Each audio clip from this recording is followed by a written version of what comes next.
ભારતનો પ્રાકૃતિક વારસો. પ્રકૃતિ, પર્યાવરણ અને માનવ જીવનની વચ્ચેના નિકટતમ સંબંધોનું પરિણામ એટલે પ્રાકૃતિક વારસો. પ્રાકૃતિક વારસો એ કુદરતની ભેટ છે.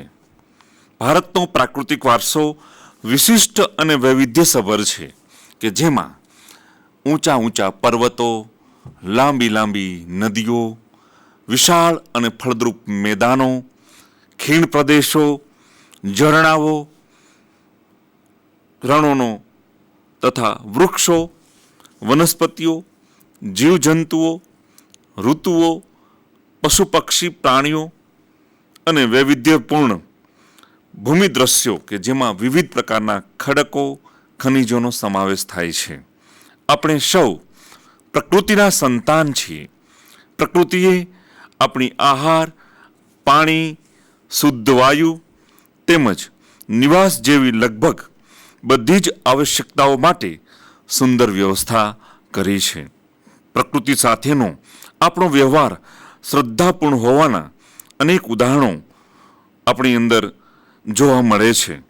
જેમ કે પંચતંત્રની વાર્તાઓ અને બૌદ્ધ ધર્મની જાતક કથાઓમાં જોવા મળે છે. આપણા લોકસંગીત અને શાસ્ત્રીય સંગીતમાં પણ ઋતુઓ અને પ્રકૃતિ સાથેનો સંબંધ જોવા મળે છે.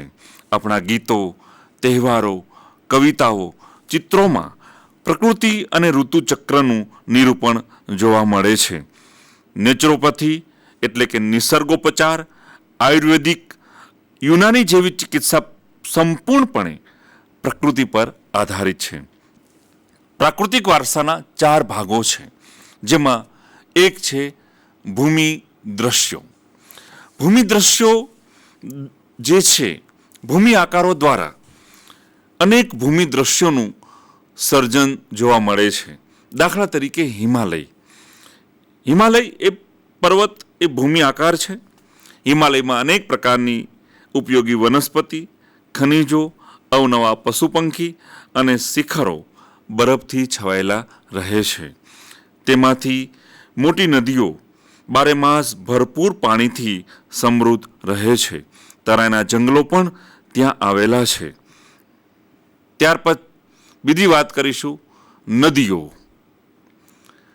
નદીઓ પ્રાચીન સમયથી પ્રાકૃતિક માર્ગ પૂરો પાડે છે. ભારતીય સંસ્કૃતિ સિંધુ અને રાવી નદીના કિનારે પાલન પોષણ પામી છે. તદુપરાંત ગંગા, યમુના, સરસ્વતી, નર્મદા, ગોદાવરી, કૃષ્ણા, કાવેરી જેવી લગભગ બધી જ નદીઓએ ભારતના લોકજીવન ઉપર પ્રગાઢ અસરો ઉપજાવી છે. પીવાનું પાણી, વપરાશનું પાણી, સિંચાઈ, વીજળી, ખેતી, જળમાર્ગ જેવી આપણી મહત્વની જરૂરિયાતો સંતોષવામાં નદીઓનું સ્થાન અગ્રીમ છે. આમ નદીઓએ ભારતીય પ્રજાજીવનને સમૃદ્ધ બનાવ્યું છે. આપણી સંસ્કૃતિમાં પ્રાચીન કાળથી નદી કિનારાના ઉષા અને સંધ્યાના વિવિધ ભૂમિ દ્રશ્યો દ્વારા ભરપૂર સૌંદર્ય, કલાસૂચ અને કૌશલ્યનો વિકાસ થાય. આમ પ્રકૃતિના વારસામાંથી આપણને બધું મળ્યું છે.